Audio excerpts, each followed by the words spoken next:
आज की BA part second की क्लास में हम अध्ययन करेंगे सामाजिक अनुसंधान की पद्धतियों में जो तकनीकी हैं, प्रविधियां हैं अनुसंधान करने की। उसमें सबसे पहले आज हम अध्ययन करेंगे या बातचीत करेंगे वो है अवलोकन विधि, ऑब्जर्वेशन मेथड। अवलोकन विधि अनुसंधान की अधिक प्राचीन और सर्वाधिक प्रचलित विधि है। मानव ने अपने चारों ओर विश्व का प्रारंभिक ज्ञान अवलोकन द्वारा ही प्राप्त किया है।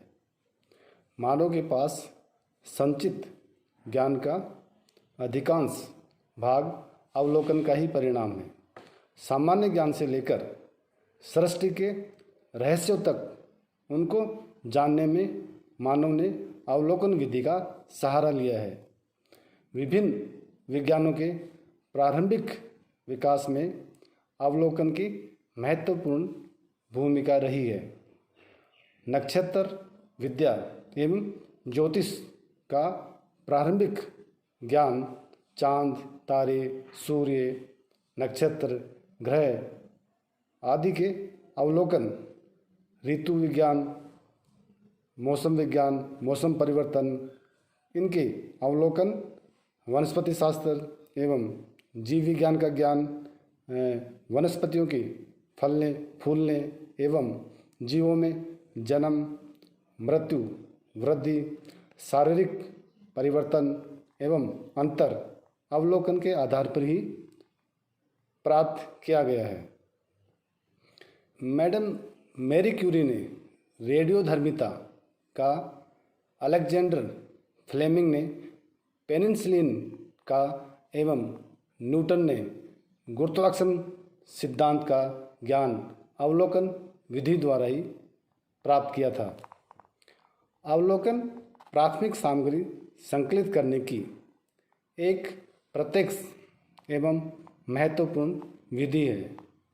इसमें अध्ययनकर्ता घटनाओं को देखता है, सुनता है और समझता है और संबंधित सामग्री का संकलन करता है। अवलोकन के लिए अवलोकनकर्ता समूह अथवा समुदाय के दैनिक जीवन में भाग ले भी सकता है और दूर बैठकर भी अध्ययन कर सकता है। अवलोकन में मानव अपने ज्ञानेंद्रियों का प्रयोग अधिक करता है।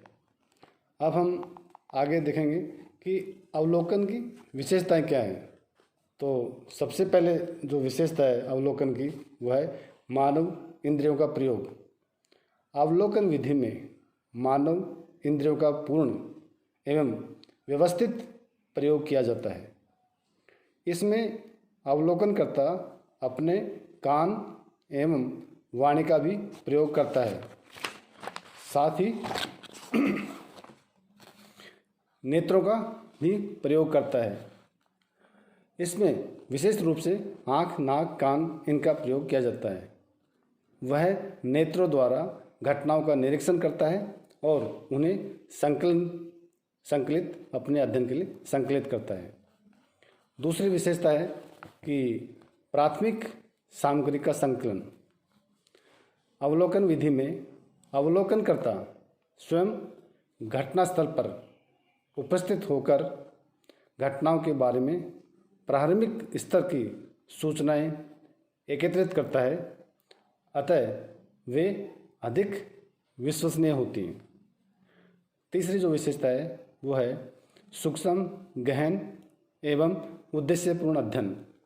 अवलोकन विधि में अवलोकनकर्ता स्वयं घटनास्थल पर उपस्थित होता है, अतः वह घटनाओं का गहन एवं सूक्ष्म अध्ययन कर सकता है और केवल उन्हीं तथ्यों का संकलन करता है जिनका संबंध उसके अध्ययन से होता है।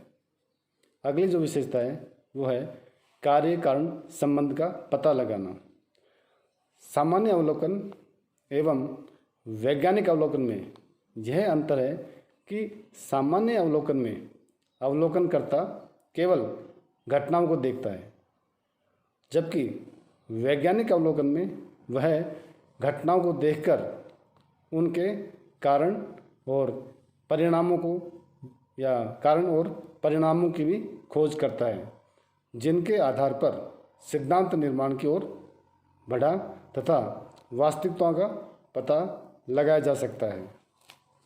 अगली जो विशेषता है वो है व्यावहारिक एवं अनुभवाश्रित अध्ययन।